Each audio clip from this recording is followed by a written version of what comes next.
The Browns, they're putrid. They're the worst team in the NFL. The season, the 2024 season is over. Lamar Jackson can't win the playoffs. He'll win a third MVP, though, so that's great. Drew Sample is the most important piece of the Bengals offense next year. Go Joe Burrow. He deserves to be MVP. I wish he was the Browns quarterback. Kind of mean that. If you're looking for the most reactionary, silly, and unserious show on the internet, then you're home. Live from Hamilton, Ohio, it's Off the Bench by Chatterbox Sports on 1410 ESPN Radio. Kickoff set for 10 a.m., but, you got to get through the national anthem. You got to get through all the pomp and circumstances. You got to get through the pregame concerts. That's right. We never kick off right at 10 a.m. No. But we have a good excuse today. This is the latest. This might be the latest kickoff to the show. 100% of us. Now, who was here first? Who was here sitting pretty? Reed was here first, technically. Well, That's true. Then Elliott, then Jacob, then Casey, and then Kinner. Congratulations to you, by the way. Yeah. Finally, the rest of the room experiencing the traffic concerns that you always have to go through. Yeah, it's tough. It's tough. I think when you've dealt with it as long as I have, that you kind of get used to it and you get a feel for it. I've given up on it. It's just it's going to take me an hour and a half to get to work, and I'm going to leave when I leave, and I'm going to get here when I get here. So it's the time it takes for me to get to work changes by the day, and I've given up trying to fight it. So I'll get here when I get here. You guys, unfortunately, have dealt with pretty much for the first time what it feels like, and it's a bad feeling. It's not fun. It's not fun at all. Fun. It's to terrible. walk a mile in Elliott's shoes, I tell you. Tell you we what. We learned something today. They're stinky shoes. But you guys have walked in them.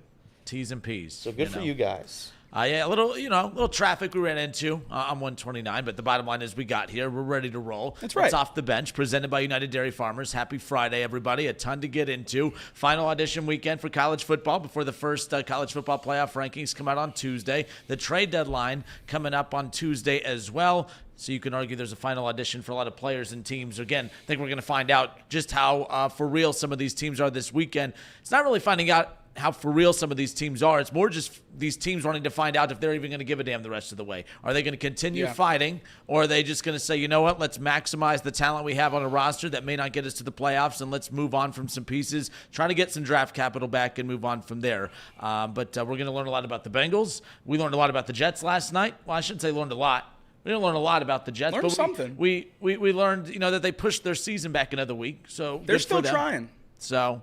But, and again, a lot of teams are going to be in that boat. But we'll get into all of that coming up. I know we'll go 3 and out with Jake coming up here in a bit. 3 reasons why he's confident in the Bengals on Sunday. 3 reasons why he's concerned. We'll get to that shortly as well. But let's kick off the show with Elliott's headlines.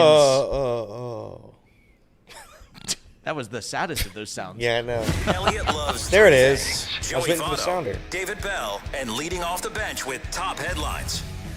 All right. Not a ton of headlines, but here we go. Jets-Texans. If you missed that game last night, what a thriller. Psych. The Jets did get a win, though. It was a pretty crazy start, given that it was, I believe, his name is Malachi Corley. Malachi Corley started off with a rushing touchdown. That was reversed and called back because he dropped the ball before the goal line. How is this still an ongoing problem? Yeah. Why do you not, if you're running towards the end zone, why would you not see that you're passed and then drop? I would put it down on the back line. I don't. I've never understood it, and the fact that this happens. What's the urgency? I don't know. Or is he celebrating? I don't know. I don't get it. It's pretty terrible though. Either way, it didn't matter. The Jets still were able to get the win. He's the biggest winner of last night, by the way. Oh yeah. If they would have lost that game by 3 or 4 or even a touchdown, he would have been a villain in New York. Aaron Rodgers, 22 for 32, 211 yards, 3 touchdowns. Devontae Adams left the game due to a possible concussion, but came back, scored a touchdown, 7 catches, 91 yards. Garrett Wilson perhaps had the catch of the year. I know we've said that a lot via our Twitter account, but that might have actually been the catch of the year, the little one-handed grab. Unbelievable. 9 catches, 90 yards, 2 touchdowns for him as well. I don't know. Probably some school in Ohio.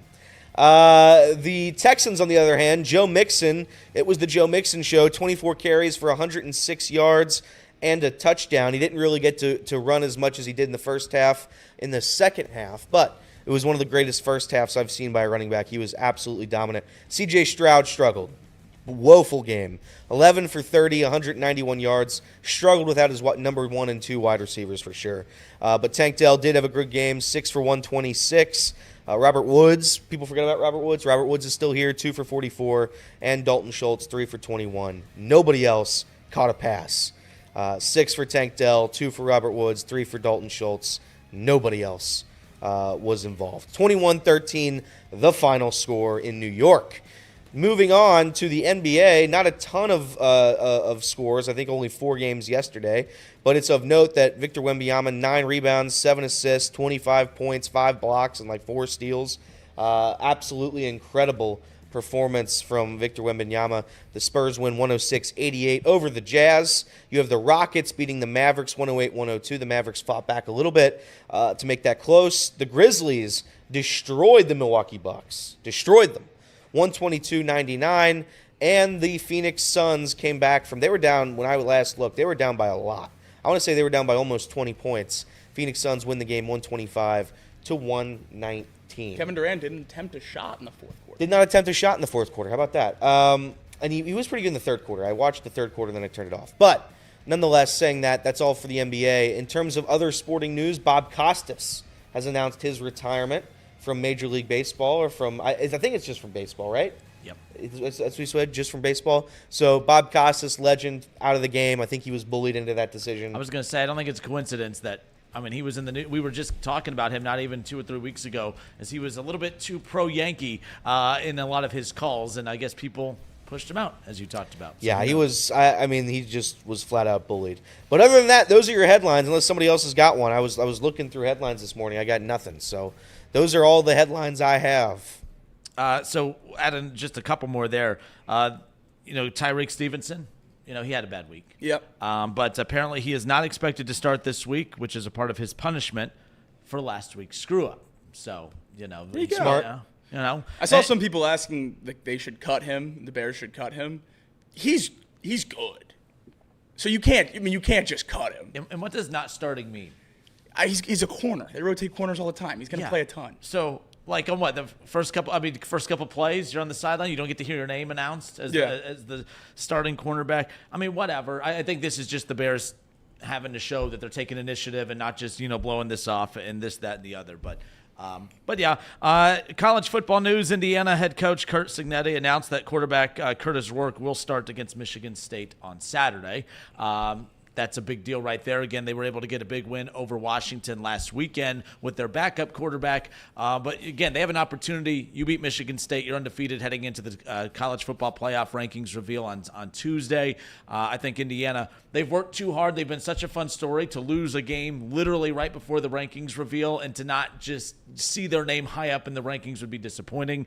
It'll be interesting to see his return against Michigan State in that particular situation. Michigan State, I know a lot of people are just overlooking this entire Indiana schedule and circling the Ohio State game. Michigan State's been relatively pesky this year. They're not an easy team to roll over. Maybe one of the better 4-4 teams in the country, at least in terms of upset value. They lost to Boston College by 4, Oregon by 11, and Michigan by a touchdown in that rivalry game. They can hang around with these teams. Aiden Childs is a very exciting quarterback if he gets everything rolling. He turns the ball over a ton, but he also throws for a lot of yards and touchdowns. So this is a game that I'm a little bit worried about Indiana going up to East Lansing, because I really want that Ohio State matchup for Indiana to be an undefeated team against a one-loss team and then hold that weight that it should.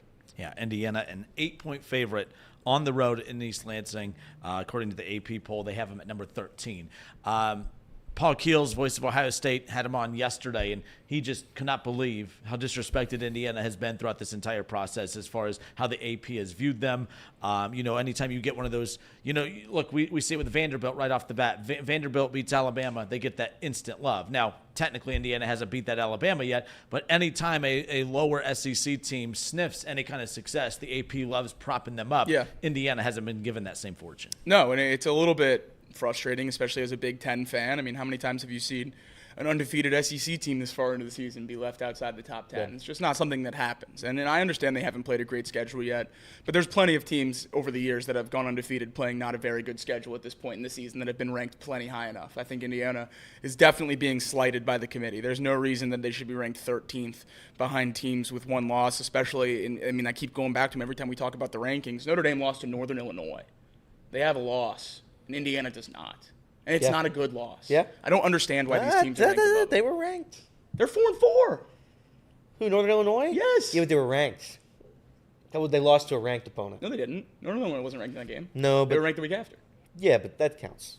That's not how ranked opponents work. No. But that's how I would. That's not even a little bit how ranked No, but opponents work. if I was a Notre Dame fan, that's how I'd explain it. They were ranked. We lost to a ranked opponent. They were ranked after they beat a ranked team.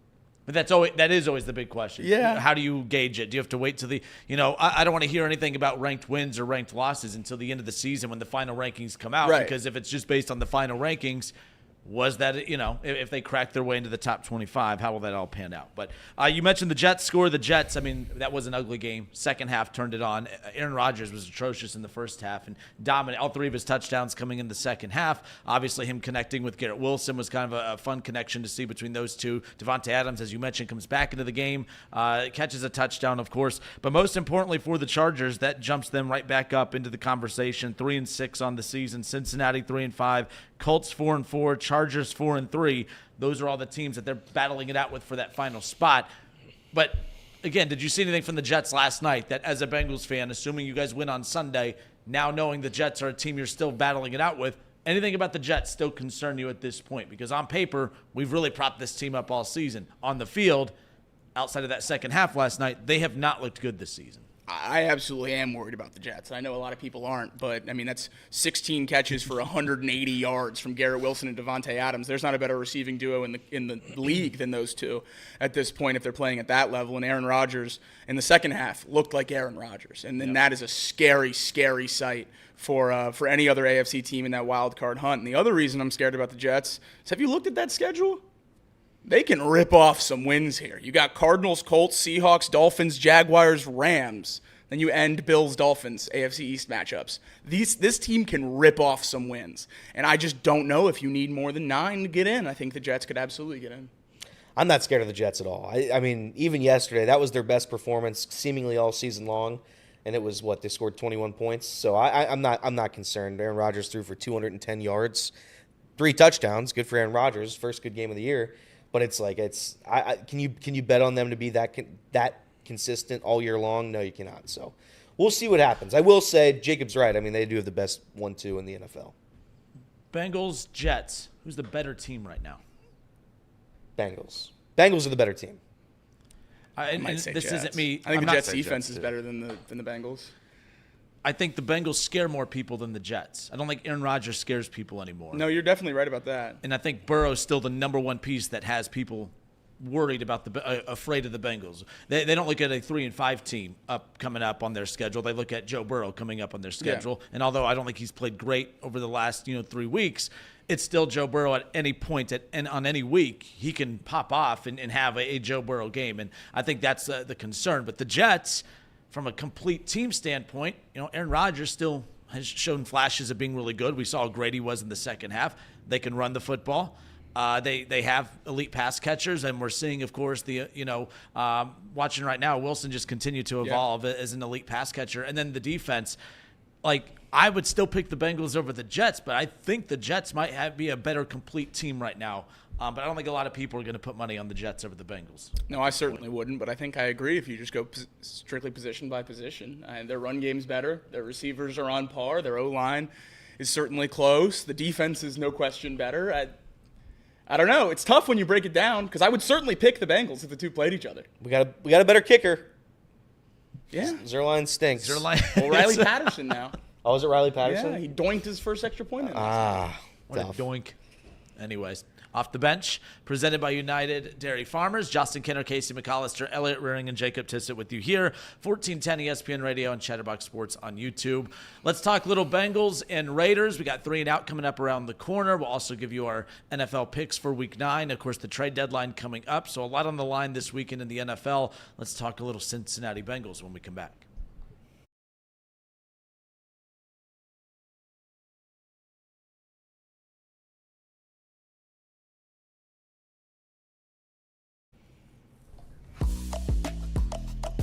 Bengals Raiders coming up on Sunday, 3-5. Cincinnati, of course. They beat the Giants they beat the Giants and the Browns back to back. Of course, they don't just lose to the Eagles last Sunday. Left a bad taste in everyone's mouth because it wasn't just the losing; it was the way that they lost. And now a lot of Bengals fans feel a little uneasy about the Bengals' chances moving forward. The one positive for the Cincinnati Bengals moving forward is the fact that, again, we bring these things up and then we kind of forget about them when we are displeased with what we see on the field on Sundays.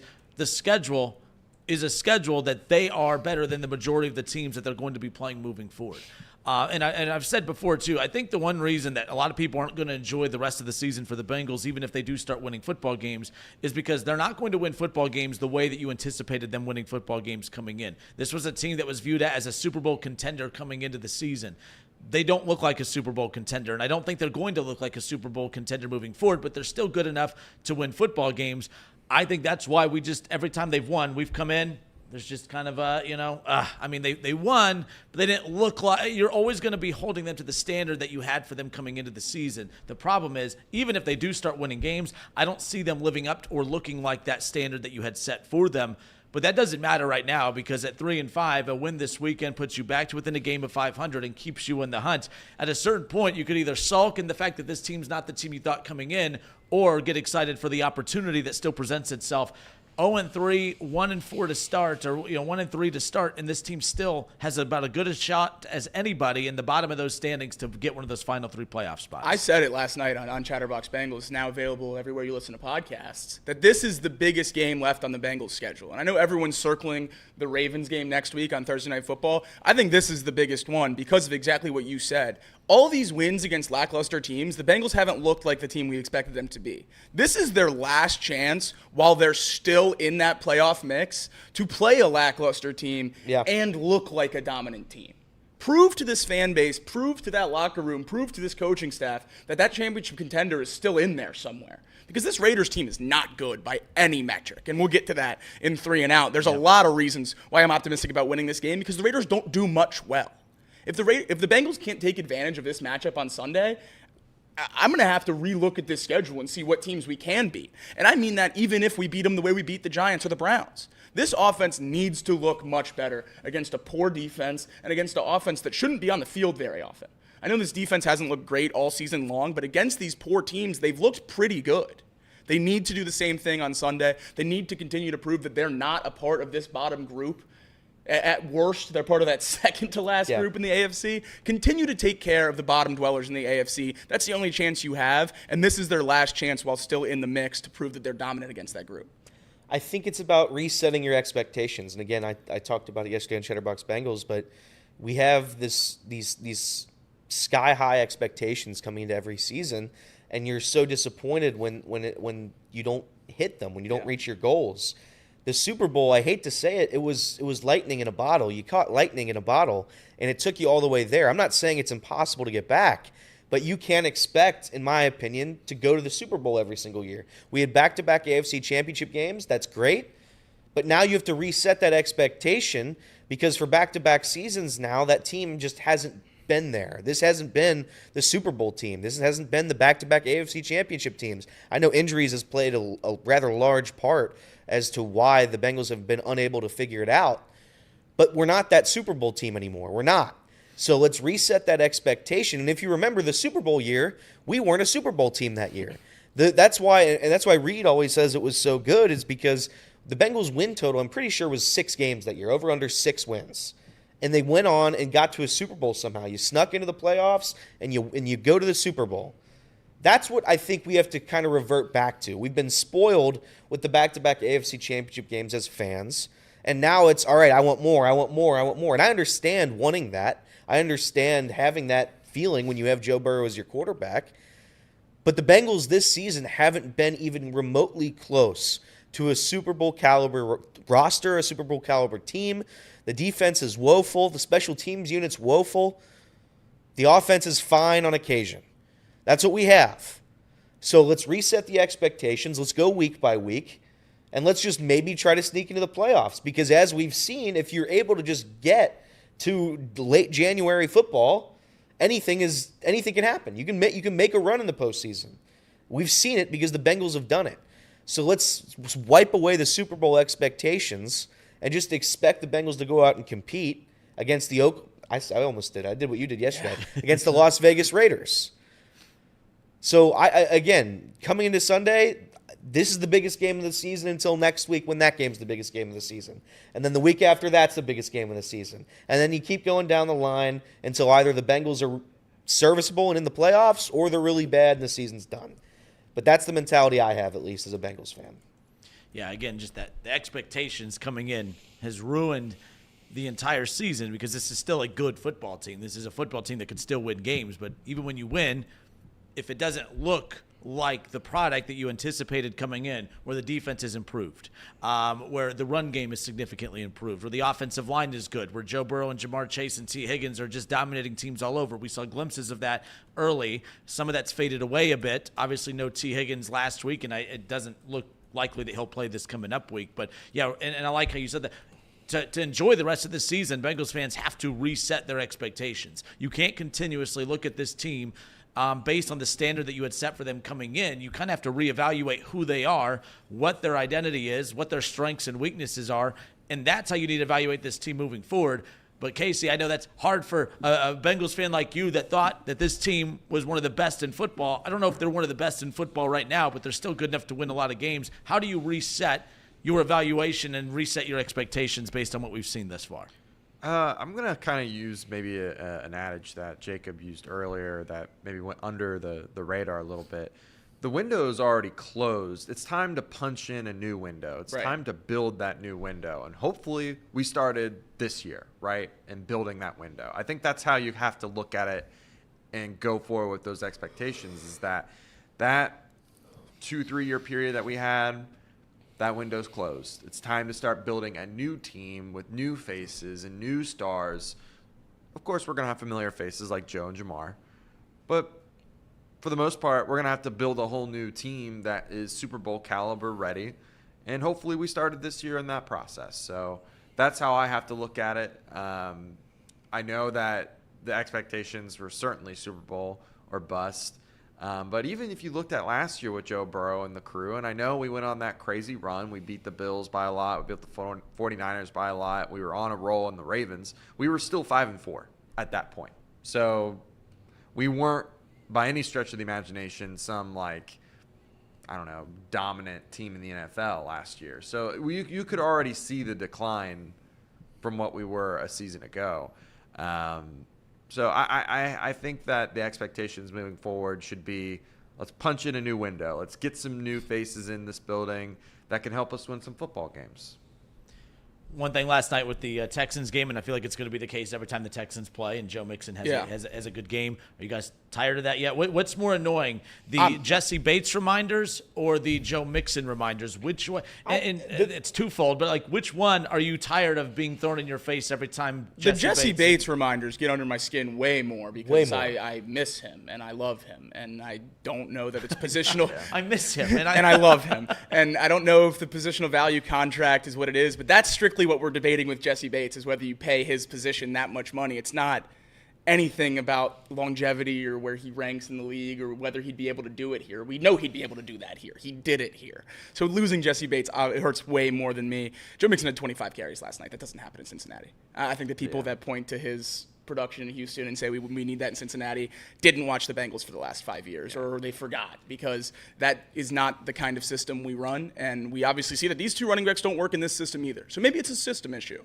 I'm not saying that Chase Brown and Zach Moss were a correct answer. I also don't think paying a massive contract to an aging Joe Mixon to stay in Cincinnati was a good decision. I think letting him go was the right call. He was ranked 34th in EPA this season. He ranked 33rd just last year with the Bengals. So it's like he's not really, per play, he's not adding any more. He's just getting more touches, which we all knew that's the type of running back he was. He needed more carries to be able to show his value to the team, and we just weren't going to give him 20-plus carries a game. It's just not who we are.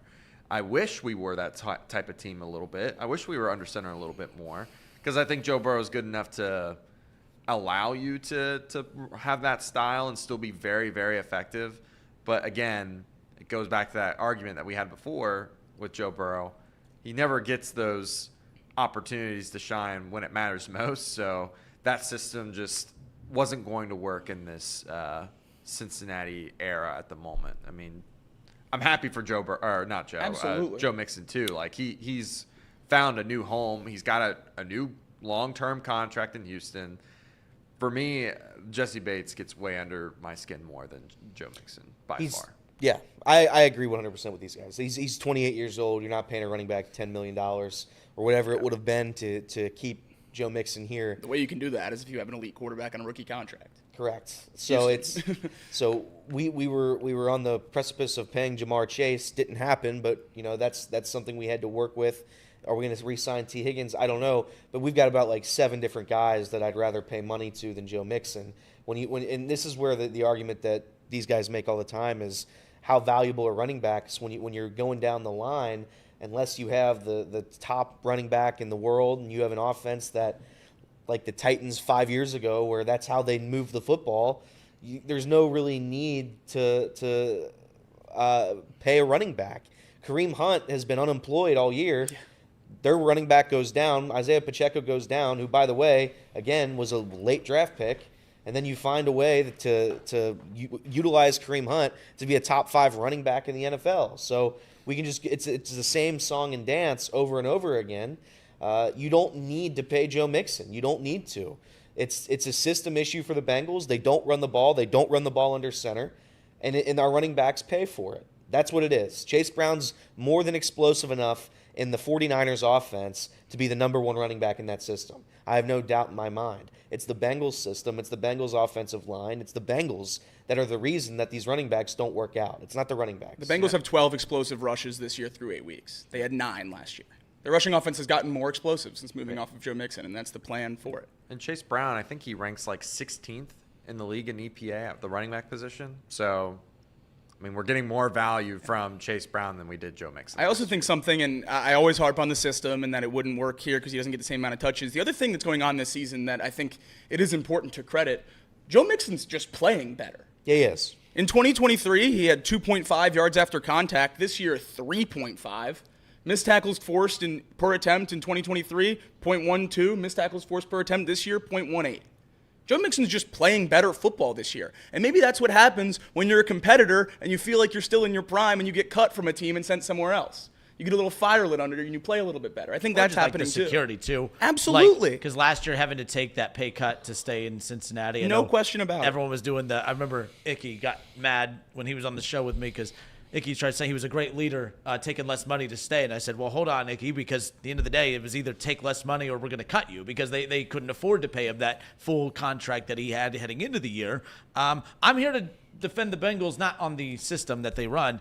I actually think I think moving on from Bates, moving on from Mixon, I think was the right decision, both times.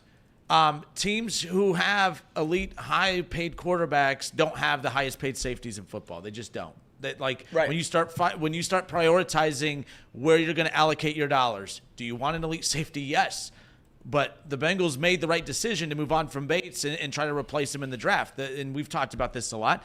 The Chiefs have been good at moving on from pieces and replacing them in the draft. The Bengals have not. That's the real debate. That's the real problem here, and we've discussed that. Moving on from Bates, would have loved to see him stay in Cincinnati from a Bengals fan perspective, but it was the right decision. Mixon. Yes, it's easy to say, man, maybe they'd be better with this Mixon here, but as you said, it's also the difference in how he's being used. It was still the right decision to move on from a running back that was going to cost you about $8 million. That was not going to work when you just paid your quarterback $55 million, a receiver that's about to make $30+ million. Another wide receiver that's getting $22.5 fully guaranteed on these what do they do to him? Franchise tag. The franchise tag, sorry. So, yeah, I think it's one of those where it's constantly being thrown in the Bengals fans' faces about this, but the thing is, the Bengals organization made the right decision moving on from both. They've just failed to replace the production fully or at least find a way to get the run game more involved to elevate this offense. But yeah, I think every time I see him break off for a run or score a touchdown, I'm like, well, go to Twitter, 3, 2, 1, boom. Must be nice. Love to have him in Cincinnati, But he's also been hurt 3 games too, which is of note. So there you go. In his 5 games, he has the same amount of explosive rushes as the Bengals through 8. That's tough. But Yeah. It is tough. It is tough. It is. All right, let's go 3 and out. Jacob is going to give you 3 reasons why he is confident the Bengals will come away with the win on Sunday, but also 3 reasons to be a little concerned. Jacob will go 3 and out, Cincinnati Bengals edition, when we come back.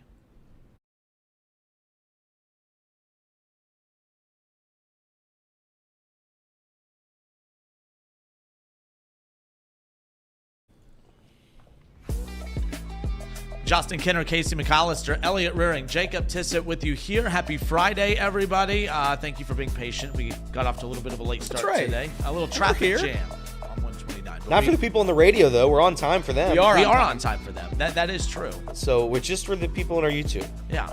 We appreciate their patience, but it was all on me. It was my fault. I caused the wreck. I caused everything. Probably. You know? Well, poor Jacob, poor Casey, just fighting through traffic to get in because Kinner fell asleep at the wheel. It is what it is. But all right, let's continue with our Bengals conversation as they get set to take on the Raiders. I think we've talked at length about this. I know you guys have on Chatterbox Bengals. I know everyone's looking ahead to that matchup with the Raiders next Thursday, but the matchup with the Raiders with the Ravens next Thursday night, the matchup with the Ravens next Thursday night means absolutely nothing if you don't win on Sunday. Exactly. And I kind of touched on already about why I think this game's so important, and that's my first key of optimism for this week, is just the on-paper dominance between these two rosters. Yep. If you compare these two rosters, I know the Bengals haven't been great this year, but at some point in the NFL, the paper matters. And when you put these two teams together on paper, the Bengals are so much better at everything. And that's part of why I'm so optimistic, is because they've been able to take care of the teams that they are so much better than all year long this year. I don't expect that to change this weekend. I know they've struggled at home, but whether they dominate or not, the Bengals are going to get the win this weekend. Hopefully. That is why I'm optimistic. Yeah. Whether it's 17-10 or 21-14 because Charlie Jones wants to house a kickoff, the Bengals beat the poor teams. Yeah. And they're going to do it this weekend. I just hope it's a little bit more dominant than we've seen before against those bad teams. For me, it's just about the look. I know. Absolutely. I know it's, style. There are no style points in the NFL, but you can also look good when you win. For sure. The Bengals have not looked good in their wins. That's why in July when we're talking Bengals and you say slow start doesn't matter, it's not like college style points don't matter. That's a July talking point, but when the season gets here, no, you need to win and you need to look good doing it. The Bengals in the games they've won, they just haven't looked good doing it. And they've actually looked better in quite a few of their losses. Absolutely. They looked elite against the Ravens. They looked elite against the Chiefs. They looked elite against the Commanders. 0-3 in those games. Yeah. And then the wins, they don't look elite. And it's just football. Yeah, and that parlays into my first worry, the complacency the Bengals have had in those games against bad teams. Yep. They haven't been aggressive. They haven't taken shots. They've run the ball. They've tried to drain the clock with 7 or 10-point leads. They need to remain aggressive in this game. The Bengals offense has struggled against some of the worst teams in the league after looking great, like Kinner just said, against some of the best. It's incredibly frustrating to watch. I don't know if the team and coaches are overlooking these opponents, just thinking they're better and not executing fully. I don't know what it is, but that needs to change this weekend. Complacency is my biggest worry against the Raiders. The Raiders will not beat the Bengals on Sunday. The Bengals could absolutely beat the Bengals on Sunday. You have to go out there and play 4 quarters of clean football and win the game. You have to. It was pretty noticeable in the Browns game when the Bengals took a 21-7 lead that whatever happened to the play calling, whatever happened to the offense, it was done. The game was over when you took a 21-7 lead. And I think somehow the Bengals just are like, okay, let's take our foot off the gas and let's see what we can do. We'll just milk the clock and milk up until maybe Jameis Winston comes into this game, which is what happened. Blow a team out every once in a while. You don't this is the NFL. We're not saving feelings here. If you have to blow a team out, you can blow them out. Lions put 50 up. The Lions put 50 The Lions put 52 up on somebody, and their quarterback didn't throw the ball. They didn't have yards. So it's you're able to do that. I'd like to be able to see it. I'd like to be the ability to see. Every team has blown out somebody. The Broncos blew out the Saints. Right. Everyone has blown out somebody except for the Bengals, whose largest victory is 10 points. Back to the optimism. The Raiders can't run the football. No. They can't do it. And how have the Bengals been beaten this year by most of these teams in the high-scoring games? Lull you to sleep with the run, explosive pass play over the top. It's been the recipe to beat this Bengals defense. Since losing Devontae Adams, these last 3 weeks, week 5 through 8, the Raiders are distantly last in the NFL in explosive plays. Only 5 rushes over 10 yards, only 5 passes over 20 yards. 10 total explosive plays in those last 3 weeks. Second to last has 15. This team has been inept offensively since they got rid of Devontae Adams, and hopefully it's a chance for this defense to continue to show that they can handle these bad offenses. They did it against the Patriots even in week 1. They did it against the Giants. They did it against the Browns. You need to be able to hold this offense down because everyone else has been able to so far, except for one piece, and it's my one concern on offense for the Raiders. It's Brock Bowers. Brock Bowers, the rookie first-round pick, leads the NFL in receptions so far this year. The production by a rookie from him is unbelievable. I don't know that we've seen such an immediate production from a tight end ever. I mean, Kyle Pitts had 1,000 yards his rookie season and fell off the face of the earth. Hopefully the same thing doesn't happen to Brock Bowers. But this season has been incredible so far, and we know how tight ends have affected the Bengals over the years, especially this year.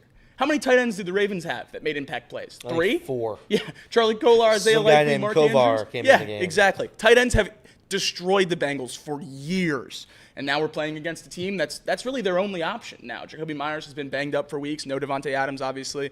Brock Bowers is going to be a big key for the Bengals to take out of this game in order to have a chance to win, and they have one superstar on defense as well. It's Max Crosby. Yep. Those two guys together really are the start and end of my concern for the Raiders this weekend. Max Crosby is a game wrecker at a position that can influence wins and losses. He's one of the best edge rushers in all of football, and Orlando Brown hasn't been practicing this week. Cody Ford is looking like he's going to play the left tackle. Yep. Not a matchup I'm excited about watching. Joe Burrow needs time in the pocket. Plays need to develop. What did I just say was my main concern? Being complacent, not taking shots downfield. You can't do that if Max Crosby's building a house in your backfield all day long. No. Cody Ford's going to have to hold up at that left tackle in order for the Bengals to win. That Max Crosby matchup is one I'm circling big time. The other thing, and it kind of comes with the other things I've said already, the Raiders are just a bad football team.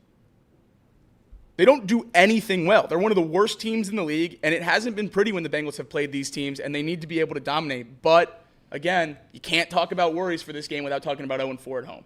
This team has not figured out how to win at home yet. They haven't done it. All 4 losses, you could say a few of those should have been wins. Obviously, we all have talked about week 1 a ton, about how upsetting that game is now, looking at how the Patriots have turned out. The Ravens game certainly feels like a win. The Commanders game, you were in it for the end, right at the end. You were in that game, but you have not found a way to come out on top at home. This game's at home. Bengals need to figure out how to win in Paycor. That's the biggest glaring issue to me is how they haven't won a game at home. And you've been in every game at home, but it's just, except for the Eagles, I guess, if you want to make an asterisk. But it's just the inability to find a win at your home field is embarrassing. Right. I mean, it's embarrassing. 0-4 at home, and if you lose this one, not only would the season be over, but it would just be a slap in the face to the fan base who's continued to show up for the Bengals this year, despite everything that's been going on. Yeah. I don't understand it. I don't get it. I truly don't get it. And by the way, Zach Taylor, I believe, now has a losing record all time at home. Not that I'd ever mention that, But if you were going to. but if I were going to, it'd sound like that. If there's no T. Higgins on Sunday, how much does that change any concern for you at all? It shouldn't. It shouldn't. It shouldn't, but it will. I think that if you're not going to play Jermaine Burton, then it's going to be the Mike Gesicki, Jamar Chase show, which is fine. I mean, it was that plan was fine against the Eagles for a half. So maybe if you're up enough at the half against the Raiders, that's all you need. But you have to take a lead early. I think that T. Higgins has been such a big part of the reason that this offense has been successful, and to have him not be on the field consistently, and you can't rely on him to be healthy, then I have a hard time believing that this offense can reach its full potential, because the offense was built with T. Higgins and Jamar Chase in mind. Do we throw too much to those two guys and not enough to the other guys? Yeah, maybe, but when you have the 2 best receivers in the AFC, asterisks, but there might be some more. When you have the 2 best receivers in the AFC put together on the same roster, you throw the ball to them. And I don't really care about the volume share with targets. So if T. Higgins is a go, I feel very, very good about this game because it'll free Jamar Chase, and for some reason that's the only way Jamar Chase plays like Jamar Chase is when T. Higgins is out there, because Zach Taylor won't run a ball or won't run a pass downfield if T. Higgins isn't there for some reason. It's just 4-yard outs. But if he's not there, hopefully Jermaine Burton gets utilized. Hopefully this Bengals offense can see a spark, and hopefully this can be a season-defining win, because we haven't had that yet. The Bengals have been in this period of purgatory for a while now. Yeah. and it's just been, can you get over that hump? There's just been a wave. Eventually the tide has to turn, and we'll see if that's on Sunday. It has to be on Sunday because there's no other time to do it. One thing I am wondering, how is all this affecting T. Higgins' free agency outlook? How are teams going to address him in free agency? I don't know how you. I kind of expect someone to still throw him a major contract and take the risk. We'll see how many more afford games. the risk. Yeah, Right, that's what like a team like, I don't know, the Panthers or Commanders or Patriots, one of these teams with a young quarterback, any of the list of teams that's going to draft a quarterback this year, I feel like Cleveland loves throwing out bad contracts. They need a receiver. So and if you draft a rookie quarterback, it would relatively make sense to give him a decent weapon. So I think there are going to be teams out there that are willing to take on the injury risk and throw him that major contract that we were talking about him getting before this offseason. But I think if you take out those bottom-of-the-barrel teams that are desperate, this series of events this year has cracked the window open ever so slightly for a T. Higgins extension in Cincinnati. I don't know whether we want it or not with the injury concerns, and it would still be north of $20 million. But this is probably knocking it down at least near 25, maybe below. He can't play full seasons. If you're a competitor and you're paying a wide receiver big-time money, you're not going to give him that big-time contract if he's not healthy. I said that a few weeks ago, I guess not a few weeks ago, I guess just last week. I'm like, is he hurting his way back into Cincinnati? Because, I mean, if he goes out there to test free agency and no one's willing to give him, top, and by the way, take injuries off the table. What's his pay comp? What's a receiver? And you don't have to have it right in front of you. I was thinking like 25 to 28. And I think that's, And now I'm thinking like 22 to 26. And so one of two things will happen. He'll get that and get less guarantee money. Yeah. How would you give T. Higgins any kind of guaranteed contract? And that opens the door for Cincinnati a little bit more. Yeah. Cincinnati could say, hey, we don't mind paying for your production, but we need you to be out there. But then again, this idea that the Bengals will pull the trigger on paying both Jamar and T in the same offseason when they couldn't even get it done with Jamar in one preseason, that's a big asking price. But I have thought the same thing. Has T's injuries kind of hurt himself back into the Bengals sweepstakes? Because I think it's not the total money, it's the guaranteed. Right. I don't think he's going to have any leverage to go to any team and say, oh, yeah, I want all these other player comps of mine. I want the same guaranteed as them. No other player comp has had the injury comps that he's had. Right. So, yeah. I mean, nonetheless. But it doesn't matter. He would, yeah. So if Cincinnati wants to go through the same song and dance every year with him getting hurt, and that's any team. I'd want T. Higgins back, but I don't know what the I want T. Higgins back for the right price. Correct. I'm not paying $30 million for T. Higgins, or 25. I wouldn't even pay 25 I wouldn't million. pay 25. So I think you're looking at around the 20 million mark, and honestly, I'd take it at that point. But the question remains: how much will this offense change with Zach Taylor here? If T. Higgins were to miss time, and the offense looks terrible when he's not there. So, and that's it. It all goes back to Zach Taylor, and I hate to say that, but because this isn't a Zach Taylor segment. But the offense needs to be better, whether or not T's out there. And I know we're talking about paying T, so he better be out there. I get all that. You have to find a way to make this offense go if one of your guys misses time. And the offense hasn't gone when he's missed time. Figure it out, Zach. Please figure it out. If not, let's find somebody else who can make this offense work without T. Higgins being available for all 17 games. I think that's a long list. I think it's a long list, too. All right, this is Off the Bench presented by United Dairy Farmers, Chatterbox Sports on YouTube and ESPN 1410 Wing AM in Dayton. Happy Friday, everybody. Obviously, show's always NFL heavy it's NFL heavy every day. Let's just be real. That's right. Even NFL more. runs the world. What are we supposed to do? But again, Bengals Raiders coming up on Sunday, pulling for a win there to set up a big showdown next Thursday night with the Ravens.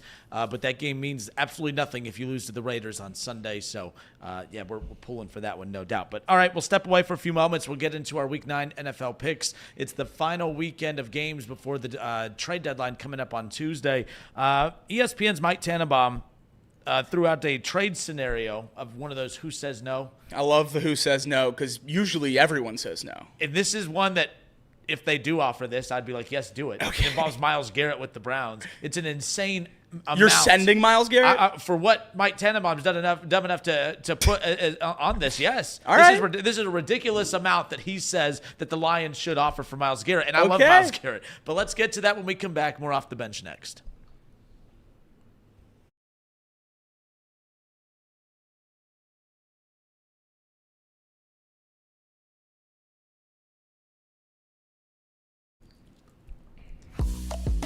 Justin Kenner, Casey McAllister, Elliot Rearing, Jacob Tissett with you here. We'll get to our Week 9 picks coming up here in just a few moments. But so Mike Tannenbaum on ESPN's Get Up this morning did one of those who says no trade scenarios.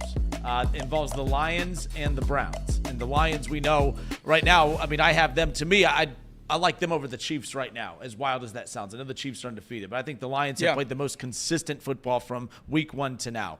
We know exactly who they are. We know what their identity is. The identity took a little bit of a hit when they lost, obviously, Hutchinson for the rest of the season in a gruesome hit against the Cowboys a few weeks ago.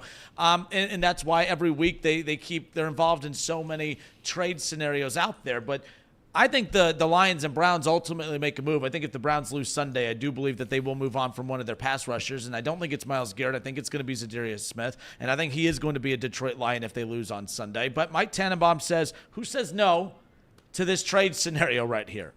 Mike Tannenbaum's trade proposal sends Myles Garrett to the Lions in exchange for 3 first-round picks, a second-round pick, and Jahmyr Gibbs. What? Thank you. What? As a Browns fan, I'm like, I love Myles Garrett. I thought that was crazy, and then you said Jahmyr Gibbs. And Jahmyr Gibbs. As a Browns fan, I do not want to see Myles Garrett go, but if that is the trade proposal, you have to consider it if you're Cleveland. You just have to. In what world is that a trade proposal? And this is and by the way, this is key. Former general manager in the NFL, former general manager for the New York Jets. That's why he's doing what he's doing now. That is a preposterous, to steal a word from my guy Elliot over here. I haven't heard that in a while, by the way. I missed it. Bring it back. I'll try to bring back. I'll bring preposterous it's back. preposterous. And if the Lions offer that, it would be dumb of the Browns not to pull the trigger on it. You should It pull the silly. trigger on 3 ones alone. Yeah. That would be an insane trade. Myles Garrett's not worth 3 ones. He's certainly not worth 3 ones, a 2, and Jahmyr Gibbs. That's crazy. I don't think there's a player in the league worth 3 ones, a 2, and Jahmyr Gibbs. That's an insane trade. That was a No. Patrick? I would not, if I'm the Lions, I would not trade 3 ones, a 2, and Jahmyr Gibbs for Patrick Mahomes. Yeah, that seems absurd. That seems outrageous. 3 first-round picks, 1 second-round pick, and I don't know what the hand motion is for Jahmyr Gibbs, but and Jahmyr Gibbs. That is the. Is he Sonic or Knuckles? We'll go. No. He's Sonic, right? And David Montgomery's Knuckles. I don't know. They said that was their preferred nickname, and You they can't dressed break as Men up in the- Black for Halloween. You can't break up the tag champs. But no. Look, and I do not think the Browns move on from Myles Garrett. But again, that if it came out that the Browns were offered that and they turned that down, the Browns are silly in that, right? Like I think it's silly to move on from Myles Garrett. Yeah. At all. But if you don't move on from Myles Garrett and you pass up on that deal, that's a problem. If that's what we're talking package-wise for Myles Garrett, hey, Bengals, I don't love Trey Hendrickson that much. Send him to Detroit. Give me a 1, a 2, and Jahmyr Gibbs. I mean, what are we talking about? That's nuts. You have to wonder, too, if you're the Bengals. I mean, your defense, you're not going to win games because of that defense. You're already losing games because of the defense. Now, I don't want to say how much can it get worse. I mean, it could, but like Cincinnati, I would be dangling Hopkins. I have no clue. I'd certainly think about it. I would be dangling him out there just to see. Just to see what it wouldn't be this. And I don't even think the Browns get this from Myles Garrett. No. It was just a They, ridiculous they definitely do not get that trade for Myles proposal. Garrett. So, No, what? that is crazy, though. I don't know the last time I've seen one of those who says no trades, and it's been, like, A good one? reasonable or No. semi-realistic. What do you think T. Higgins is worth right now with all the injuries? FanDuel did a who says no T. Higgins trade. Really? It was 2 1s or 2 2s and a 5 from the Commanders, I believe. Done. Done. Sign me up. 2 2s. 2 2s and a 5, I believe. I'd send you a 2 and a 5. I'll take a 2 and a 5. But like the 2 2s, that's where that kind of Run. run. Sprint there. One day the Bengals will make a trade during the I saw midseason. 2 in the last 50 years. Like 2 in the last 50 years. Not bad. I mean, they are consistent. And one of those was because the guy said he wouldn't play anymore. Yeah. So you had to trade him. Who's the other one? Do we know who the Really other guy old. was? Really old. Yeah, it's whatever. The NFL is kind of crazy when it comes to. Didn't when a it comes trade to- between the Browns and Bengals break down a couple AJ years McCarron. ago? It was the McCarron deal. So do they get credit for that? They tried, or did they try? I mean, they're fax machine. Yeah, they tried. They you know. The story I always heard about that one was that it was done and the Browns didn't put it in time because some people in the front office didn't want the trade to go through, so they didn't put the paperwork in time to get McCarron sent there. That's the story I always heard. That doesn't sound like the Browns front office. Sounds smart. Oh, man, just think of all the 39 different quarterbacks that have started for the Browns since 1999. A.J. McCarron could have been one You of could them. have slot his name right in there between the other 27. We were debating this before the show. Browns playoff run? Browns playoff run? Playoff run, yeah. Little playoff run. Like to get into the playoffs? Like And Jameis then- just pulls off a little 6-game win and streak then- and then Oh, I like them over in the next two. I like them over the Chargers and the Saints coming up. as do I. After that, but extend this season, Cleveland. I know you guys don't care about that, but for me, extend it. Extend the season. Yeah. Just keep, But I thought I was like, man, football. At least it's like the Reds. I don't even have that crazy of expectations. All I'm asking of the Reds is, can you just take me into September thinking we have a shot? And that's the same thing with Cleveland at this point. Can you at least take me into December thinking that we have a shot? Because once you get in December, you got Christmas, your distractions there. College basketball's heating up. And then you get into January, we're going to be talking spring training before you know it, and baseball and all that. So just get me into December. Just take me into the playoffs if you can. But that's all I'm asking. They're not unrealistic expectations to ask of your bad sports teams to just, you could be bad, but can you just be good enough to let me enjoy a good chunk of the season? Don't break my heart right off the bat. That's all I'm asking. Yeah. I think that's a fair ask. I really Browns do. have a window here. Listen, every win they get proves my point even further. So I'm going to be cheering for them. I'm going to be cheering for them. I'm going to be cheering for the Jameis Winston-led Browns. The MVP. The MVP. The MVP. That's right. That is the Nickelodeon most valuable player. No. No most. Oh, just It's the MVP. Okay, sorry. Not an MVP. Okay, That'd be sorry. way You're too right. You're right. confusing. You're right. It's good to see a quarterback that's allowed to be on Nickelodeon again, though. I've The other wondered, quarterback too, I don't think was allowed on Nickelodeon. when I saw that, I'm like, what if you put if Deshaun has those same exact numbers? Yeah. He has the same exact outcome. Are Can't they do it. inviting him over there? Can't do it. Can't do it. I don't think you do. Maybe you send the slime to the Hey, can you just dump Can it on you do yourself it? for Yeah. us and send us a video? Thank you. We'd appreciate it. Yeah. That's funny. Just take him out into on the Browns turf and just dump slime on his head from a bucket. Would that make you happy? No, because that wouldn't make me happy at all. I want to hear his. You said it while smiling. I mean, I looked pretty happy to me. I just don't want to hear about him ever again. That's what I want. I want him to fade off to into be fair, oblivion. you brought him up. To be That fair. is true. That's true.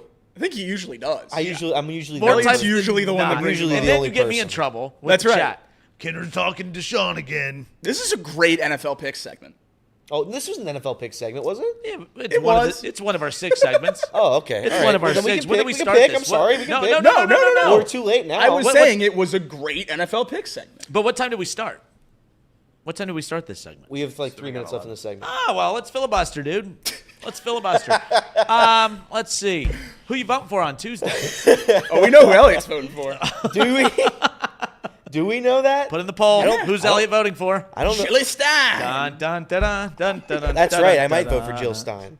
Jill Stein. It's finally the Green Party's time. This is the year they're going to get it done. This is the year they're getting it done.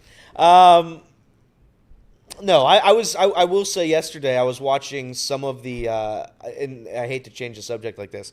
I was watching some of the NBA, and I thought you were going to say the Joe Rogan podcast. I thought that's what you were going to say. no, I don't listen to the Joe. It's always politics. I don't. I always don't. I politics don't listen with to you. the Joe Rogan show starring Joe Rogan. I don't listen to that. on But the Joe Rogan Network. On the Joe Thanks Rogan to the Network. Joe Rogan Experience. Correct. I'm not a big fan of that. But listen, I was Great episode. I was watching the NBA yesterday, and I'll give these teams some credit. I found the games to be more enjoyable than I thought I would. I was watching like the nightcap, the Suns versus Clippers, and I enjoyed that. So People get mad about the props NBA. to the National Basketball Association. If you get over the fact that it's not 80s basketball, it's entertaining to watch. I don't get the people that say the NBA is not entertaining to watch. It's the best people in their sport playing at a very, very high level, and the offense is incredible. I love watching the NBA. I just think I think you're right. I think there's just this notion that it used to be so much different, and now it's not even remotely close to that sort of game. But if you're able to just sit back and relax, put a responsible wager on the Phoenix Suns, you'll enjoy it. That's right. It's just in the NBA today, it's what they athletically prioritize that drives me nuts. Like, I always feel like I'm now sounding like so old school because I didn't like the 88 points per game era. But I did like a high-scoring game is in the upper 90s, low 100s. That's the era. Like, I like the late 90s into the early 2000s. I didn't mind that. Wasn't a fan of the Spurs. Thought that was too. I mean, that year that the NBA got the Spurs and the Pistons in the damn NBA Finals. I mean, again, everyone says I want a little defense. Well, every time there's a team like the Spurs that played great defense, people hated them. The Pistons. No one wanted to watch the Pistons in the playoffs or in the finals because it was just bad. But finding somewhere in the middle. Just where you're seeing teams try defensively, but when we're bragging about how much points per game that these guys are averaging in today's NBA, all while watching nobody try to stop them, it just, to me, dilutes the accomplishments on the offensive side of the court when that happens. But I will say, everyone that's trying to tell the WNBA what they need to do to get stars, or to get popular, they need stars. The NBA has a ton of stars, and the popularity is dropping. So it's not always just one thing. Yeah, it's not always just one thing with that, but. All right, this is Off the Bench presented by United Dairy Farmers, Chatterbox Sports on YouTube and ESPN 1410 Wing AM in Dayton.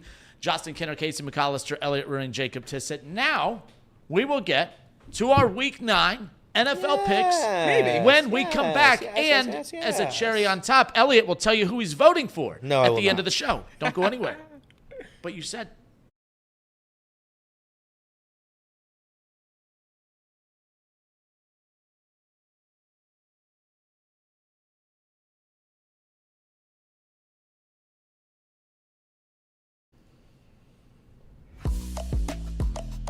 All right, and we are back. We're off and rolling here on a Friday. Happy Friday.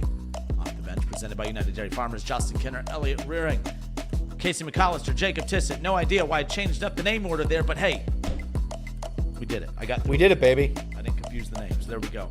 All right, it's time for our Week 9 NFL Picks segment again. Quite a lot. I think there's a lot of big games just coming up weekend. Oh, yeah. Sometimes not just because of the matchups themselves, but because we're trying to figure out just who these teams are. And I think the teams are going to tell us who they believe they are come Tuesday in the deadline. And I think a lot of what the teams are going to tell us Tuesday at the deadline is going to be based on what we see coming up on Sunday. Last night, and really just this weekend in general, last night we saw a team in the Jets that, well, let me say this. What if the Jets lose that game last night? Yeah. Like, what do they do? You can't trade. Hopkins can't be traded again, can he? What? They might. I think they might have. I don't think he would have probably. I think he would have. I think he would have. Really? Oh, yeah. I think we would have seen him be the biggest Or buyer and Devontae biggest Adams, seller whatever. at the same deadline. Really? That's kind of crazy. But it would have been nuts. But they're going to, buy now, I think. I think they're going to add to that team. And that's what I mean. So that's a team right there that last night, that second half, changed the direction of their season. Same thing is going to happen with a lot of teams this coming up weekend. So let's get to it. Let's start with the Broncos at the Ravens. 2 5-3 teams. Two teams that right now are same record, but there's one team that no one has any faith in, and the other one that is a Super Bowl contender, although I still question how much of a Super Bowl contender you could be with that bad of a secondary. It's one thing when you beat up on some bad teams, but when you get into playoffs, Patrick Mahomes, he's gonna have a field day if they're rolling offensively by that time with that secondary. Same thing with Josh Allen. We've seen Joe Burrow already do it. But the Broncos at the Ravens, we've seen teams pick apart that secondary. Is Bo Nix and the Broncos good enough to do it? Who do we have? Broncos at Ravens. I'm taking the Broncos. 9 points is far too many points. Okay. Yeah, I'm taking the Broncos to cover. I'm not taking the Broncos to win the game outright. I take it back. I'm going to take the Broncos to win the game outright, but my pick is Broncos +9. If the Broncos win this, man, I don't know what the AFC is. I just don't get it. I think it'd be really fun if we found it over the next few weeks that the Ravens aren't a good football team. That would be fun. That would be pretty. If they lose to the Broncos and the Bengals. That would be very, very fun. I'm going to take the Ravens here because I think the Broncos are fraudulent. I think their 5 wins are fake. I don't think they have a quarterback. I think they have a subpar wide receiver room. I think they have a subpar running back room. I don't think the Broncos are very good. They have a fine defense, I guess. But I'm going to take the Ravens here minus $1 billion just because they have to. Because if the Broncos win, I don't get it. I don't get anything anymore. So I don't like the Ravens -9. I do like the Broncos to cover. I'm not going to take them money line in this particular situation, mainly because the Ravens defense is just bad enough in the back end and the secondary to allow Bo Nix and the Broncos to move the football and make things interesting. And as far as the Broncos go, their defense is good enough to get Lamar Jackson off the field from time to time. I think that those elements right there create a little bit of a scenario where you could see this game being a lot tighter than what they are saying. Last week, the Ravens were big favorites. They lose. They're big favorites this week. I don't think they lose, but I do think it's going to be a close game. I don't think Bo Nix is as bad as everyone says. I don't think he looks as crisp as what we'd like to see based on what we've talked about with Anthony Richardson and others. But I like the Broncos to cover against the Ravens this week. There's no way to find this information, but do you think a 5-3 team has ever been 9-point underdogs? I don't know. That's kind of like when we talk college football. When you see an unranked team that's Yeah. favored over a ranked team, it just looks kind of odd. But no, I have no idea. The Broncos, and again, who are you pulling for in this? Because as a Bengals fan, you look at the Broncos, who are 5-3. They're ahead of you in the standings. That's a team that I always ignore when I'm looking at the standings because I think that team's going to fall out. But you beat the Ravens. Now that's a problem. I don't want the Broncos to win on Sunday. If the Ravens win, they're supposed to. We expect to see them ahead of our teams. But the Broncos are a problem if all of a sudden they emerge as another threat. Oh, no. If the Broncos win this game, AFC North's back on. Really? Because if the Broncos win this AFC game, North. if the Broncos win this game and the Bengals beat the Ravens next week, you're both 5-5. Then I don't care about the wild card. Then I'm focused on making Ooh, look at you. Then I'm focused on making I the like playoffs as a 10-7 division champ, which So is we're exactly what happened in 2021. So we're cheering for the Broncos. Absolutely. All right, Have then- to be big time. Then I'll change my pick. I'll bet. If you're I don't think there's focused been a on- week where you don't change a pick Yeah. halfway through. I love it. If you're focused on the wild card, Yeah. you're rooting for the Ravens. Okay. I just at 5-5, it depends on how much you believe in the Steelers to win the AFC North and take care of their business the rest of the way. Because if the Bengals beat a Ravens team coming off a Broncos loss, you're both sitting at 5-5. If you're banking on the Steelers messing up, then the Bengals control their own destiny to win the AFC North. You split with the Ravens. You already have a win over the Browns. You still play the Steelers both times. You're right back in that mix if the Ravens don't win this game. Okay. All right. I like that. That's interesting. And it would make the roller coaster of this Do season. you think Yes. the path is easier right now to win the division, or just make the wild card?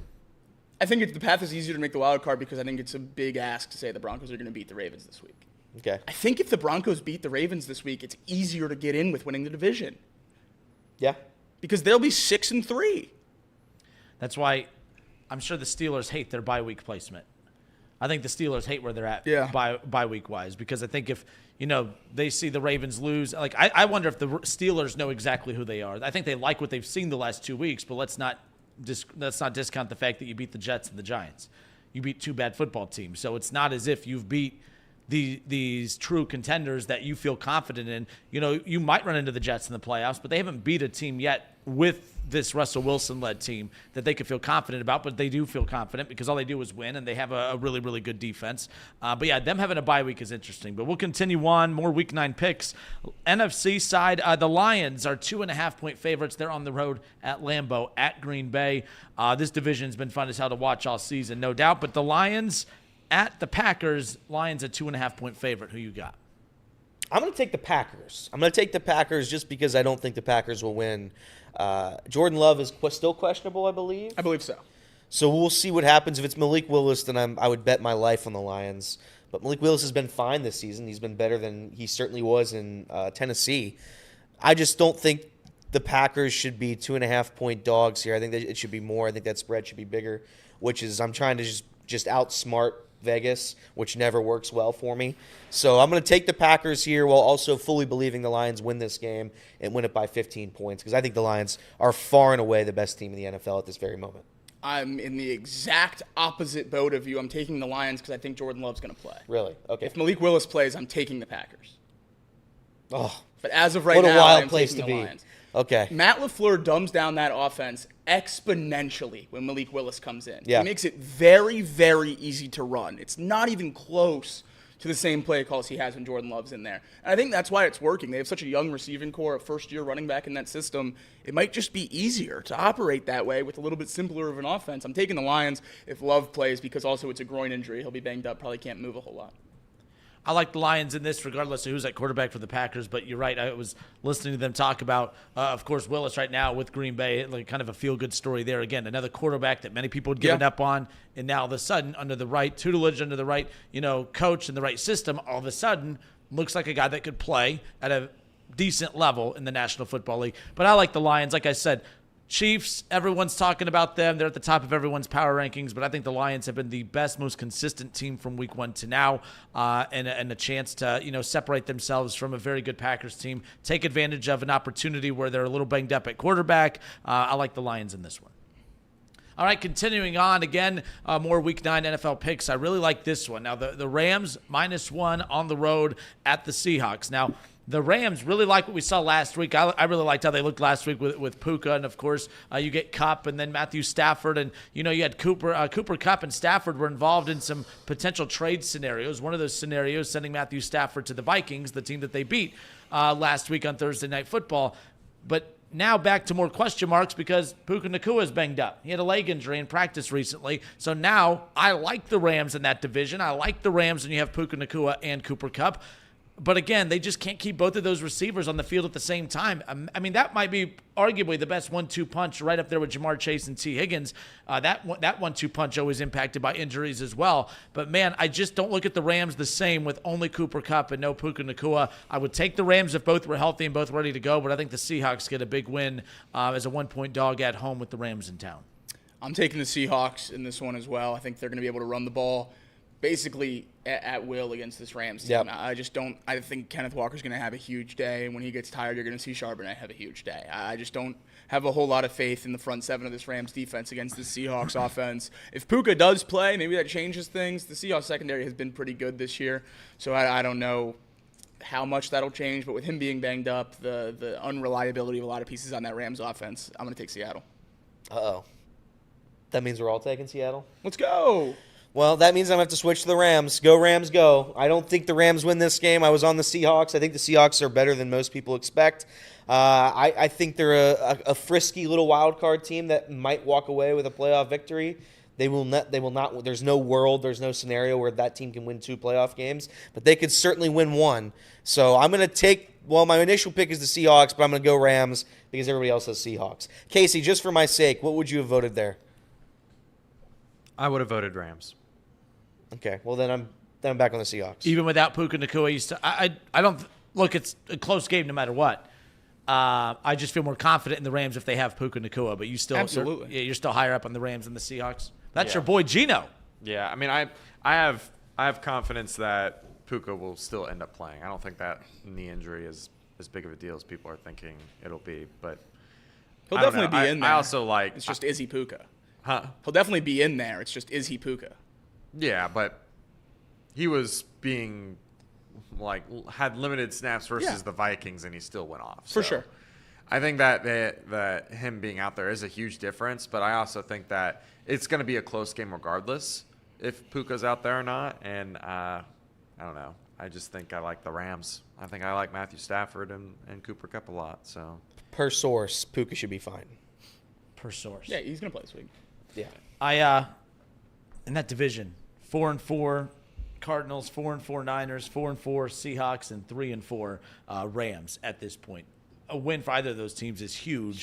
Because, again, I look at them as all wild card teams outside of the Niners, but the bottom line is every single one of these teams, a Cardinals team that I think didn't you pick them to make the playoffs coming into this year? Sure did. They have as good a shot as any not to just sneak in as a wild card, but to potentially win this division. The Niners on a bye week this week, by the way.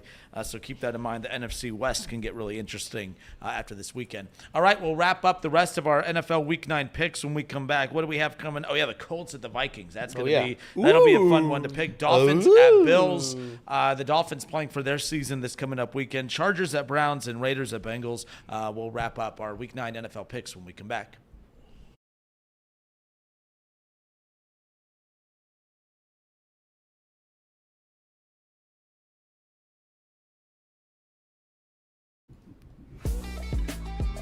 The 4-4 Indianapolis Colts benched their bum quarterback. That's right. They got rid. He's garbage. He's the worst. Now that was like a big story. I don't think the Colts have been talked about more outside of their. I think the last time the Colts were talked about this much, it was when their owner got a DUI. Like I don't think the Colts have been talked about this much in quite some time. But they're right in the midst of the playoff hunt right now in the AFC. They're 4-4. They're giving the keys to the car to Joe Flacco, who's been driving a lot longer than Anthony Richardson. So we'll see what ends up happening here for the Colts moving forward. I think it's really, I want to say, it's, when you think about which game this is a bigger matchup or bigger game for, I want to say the Colts just because they have to go out there and prove that they made the right decision moving on to Joe Flacco. But the Vikings, after starting out 5-0, they've lost back-to-back games. They're starting to lose a little bit of that momentum. They were a feel-good story to start. Sam Darnold, early season MVP conversation, all this, that. But you've lost your last two. Don't look as explosive as early goings, to start the season. Now you got a Colts team coming in with a little bit of dysfunction, although I think the players do like Joe Flacco. I don't think all the players really love the idea of moving on to Joe Flacco as the starter and benching Anthony Richardson. I'm going to roll. Again, the Vikings, a 5.5-point favorite. They are at home. I love the Joe Flacco storyline last year with Cleveland. It would be fun to see him do it again, but I don't want to see him do it for a team that the Browns might be fighting for one of those final wild card spots at the end. I'm going to roll with the Vikings minus 5.5 at home against Joe Flacco and the Colts. Yeah, nuclear missile whale play hate bet of the millennium on the Vikings here. Joe Flacco will fail, and I will enjoy every single second of watching Shane Steichen squirm on the sideline because he made the worst coaching decision I've ever seen. Vikings minus 5.5. Colts will die until they put Anthony Richardson back on the field. I will bet against them every game Joe Flacco starts the rest of the season. Every single one. Joe Flacco by a million. He is elite. He is elite. The rumors were true. Joe Flacco is the truth. And Joe Flacco is about to lead the Indianapolis Colts to the postseason, just like he led even the most hopeless of organizations, the Cleveland Browns, to the playoffs. The hopeless organization. Hopeless and soulless. They traded their soul away for a quarterback who'd never played games and couldn't throw a football. That's fine. You have to live with it. But Joe Flacco's here to save the soul of Indianapolis. He's there to take them to the promised land. He will be elite. He will lose in the playoffs first round, but he might get them there. And it starts right now. He will have a higher completion percentage than 48% or whatever the hell it's been the last couple weeks. I have another ad on this YouTube stream. This is 4 million ads on this YouTube stream. And by the way, this is crazy. The YouTube streams are getting out of control because of the fact that they don't give you the option to skip anymore. And it's all politics. And they're all politics, and they're all long. They used to be like shorter commercials. They've been buying those commercials you can't exit out of. I hate that. I'm not going to vote based on these commercials. I don't care how bad you make the other person look. I'm very close to buying the YouTube thing where it cuts out all the commercials. I don't know what that's called. Just wait until Wednesday and see if you still want to buy it. Okay. Wait until Wednesday and see if you still want to buy it. Too many ads. Got bad. I sometimes just want to click on a quick link or just a quick little YouTube short. I got the ads themselves are longer than sometimes the clip I'm trying to watch. It's ridiculous. But absurd. Anyways, we have it really rough. Here's some T's and P's. Yeah, T's and P's. All right, moving on. More Week 9 picks. What we got next, Casey? What's up on the docket next? Ooh, the Dolphins on the road at the Buffalo Bills. Tua Tagovailoa comes back last week. The Dolphins, one of many AFC teams hovering in that 2 to 3 win range right now. They need a win more than Buffalo does, but Buffalo they're starting to be like that Steelers team where it's just annoying. I don't know. A lot of people were out on the Bills coming into the season. I rolled with the Bills just because I didn't know what to expect with the Jets coming in. Knew the Patriots would be bad. I figured the Dolphins and Tua would get off to a hot start, but I don't trust them on the back half. So I rolled with the Bills just because I was comfortable with Josh Allen. But at this point, the Bills keep winning. The Bills go at Amari Cooper because they didn't think they had enough explosiveness in the offense. He has 1 catch for 3 yards. They still put up a ton of yards, still put up a ton of points, and they still keep winning football games by a lot of points. I like the Bills in this one over the Dolphins, although I do think they're going to get more of a desperate Dolphins team. If the Dolphins lose on Sunday, their season is done. A lot of teams are playing for their season this coming up weekend. Oh, yeah. The Dolphins are one of them. If Tua and the Dolphins lose, they are no longer a playoff threat at all. I know it's unlikely with only 2 wins at this point, but they're still mathematically in the hunt. They will no longer be mathematically in the hunt at that point. I like the Bills and Josh Allen in this one. I'm on the Bills as well. Tua makes that Dolphins team competent and willing to watch them play football. Still not a very good football team. I'm taking the Bills. Yeah, I need a new car. It doesn't mean I'm going to get one. So they're going to lose this one, and they're going to lose it by 40 points. They shouldn't be in this game. Tua's playing different than old Tua. He's playing more conservative. He's playing safe, which he should, but it's going to change the way he plays football, and he's legitimately one injury away from never taking the field again. So we'll see what happens in this. Maybe the Dolphins shock the world and win the game, but at the end of the day, nobody believes in the Miami Dolphins. Nobody believes them when it comes to December and they have to go on the road in the cold and play somebody. So I'm out. I'm out on the Dolphins. Good luck to them. Maybe they'll win this. Maybe they won't. Who cares about them? They're done. All right, next up. We'll stay in the AFC, of course. The Chargers, a 1.5 favorite at Cleveland. Chargers 4-3. Look, a lot of times we always question the importance of coaching in different sports, but I think we can argue the Chargers don't have a very good roster. Yeah. But they've been playing like a very good football team, and that starts because of a coach I hated a year ago, but love now that he's in the NFL. Harbaugh is just, I like him in the NFL. I'm a big fan of his in the NFL. I hated him at Michigan because I hate Michigan. But Harbaugh's done a fantastic job with this Chargers team. And the fan in me is going to come out in this, and I'm going to pick Cleveland in this particular situation. The Chargers just are not good offensively. They have a very, very good elite quarterback in Justin Herbert. They just don't have consistent pass catchers at this point. The Chargers are a team that I think if they win on Sunday, I do think that they try to pull a trigger to go get a wide receiver at the deadline. They may still do it even if they lose. I mean, they would only be at 4-4 if that's the case. But I think Cleveland right now, they're playing for their season. If they lose on Sunday, it's officially done. You win on Sunday, you're 3-6. You're right back in the hunt with all the other jumbled 3 to 4 win teams who are trying to fight for one of those final wild card spots. I do like Cleveland. I like them at home. Defensively, the Browns are one of the best teams in football, going up against a team that's not very good offensively. I know the Chargers have a very solid defense. I don't think that the Browns with Jameis Winston will move the ball as easily as what they did against a depleted secondary for the Ravens, but I think that offense is much improved, obviously, with Jameis there. They can run the football. Cedric Tillman's great. I like the Browns in this one at home. I love Justin Herbert, and I think he's a really, really good quarterback that we just haven't seen really everything click together. I think the Chargers are a really good football team, and I think it's going to happen at some point soon. Still think the Browns are riding really high on Jameis magic. I'm going to take the Browns at home plus 1.5.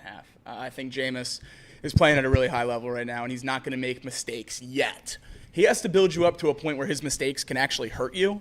And right now, his interceptions causing a loss wouldn't hurt Browns fans. So he's going to rip off a couple wins here, and then he's going to turn back into a pumpkin. I'm going to take the Browns in this one. We've picked the same picks every single game. I'm also on the Browns. I think the Chargers stink. I think Justin Herbert stinks. So I'm all the way out on that. I'm all the way out on that organization. They have 0 fans, 0. They literally actually have 0 fans, Skinner. Can you imagine having an NFL franchise and not having a single fan? Because that's what the Chargers don't have. They don't have any fans. My roommate in college was a Chargers fan. Good for him. He's the only one. He's from San Diego. So San Diego fans don't count. So there are San Diego people that root for the Chargers. Those fans do not count because they've been kicked out of their own fan base. So I'm talking about only Los Angeles Chargers fans, not a single one. Did you see the shot when the Chargers played the Niners? I did see it, and it's embarrassing. It was red. It's honest. Well, that's every game. When the Steelers come to the That town. one was Steelers just filled it out. crazy because it was such a stark difference in color. You Can't hide it. I think Jameis Winston is not a great quarterback, but at the end of the day, the Browns have been playing under a guy that everybody in the known universe despises and hates. So I think when you have that switch to a guy that everybody universally loves from a guy that everybody should and does hate, I think that changes the vibes of a locker room, and I think what you're going to see is a Browns team rip off a couple wins. Do I think they're going to make the playoffs? Realistically, probably not. But they're going to win this game because of Jameis Winston. I think it has a lot to do with less the fact that who they hate and don't hate, and the quarterback that can actually throw a football. I think it has more to do with that. Also, Deshaun Watson count number 2. He's brought it up twice today. We're on now. Deshaun Watson I didn't say his count name. list. I didn't say his name. Then who are you alluding to? Who I don't are you know. talking about? You don't know? You have so many despicable quarterbacks that you don't even know which one I'm talking about.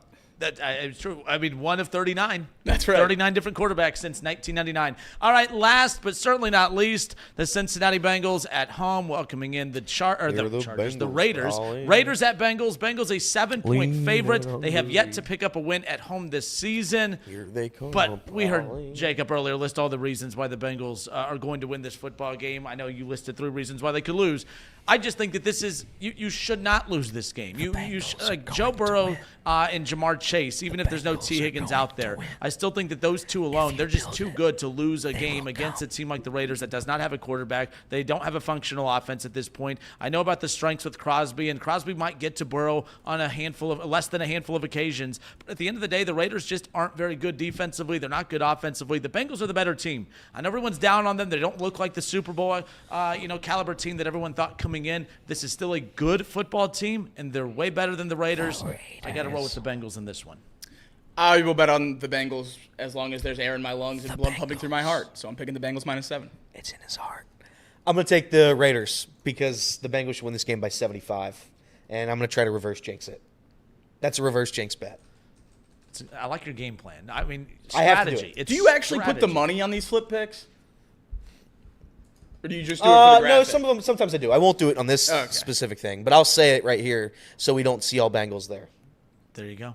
But for the record, I will be betting a large sum of money on Bengals minus 6.5 alt line. As Jacob and Elliot would say, go Oakland. Okay, but before we have 1 minute and 30 seconds left, so I Fine. promised high school picks, so let's do high school picks. My computer is dying, so we'll see if it can make it through this. All right, number 1, Sycamore versus Archbishop Moeller. Moeller. Kinner, go. Moeller. Moeller. Moeller.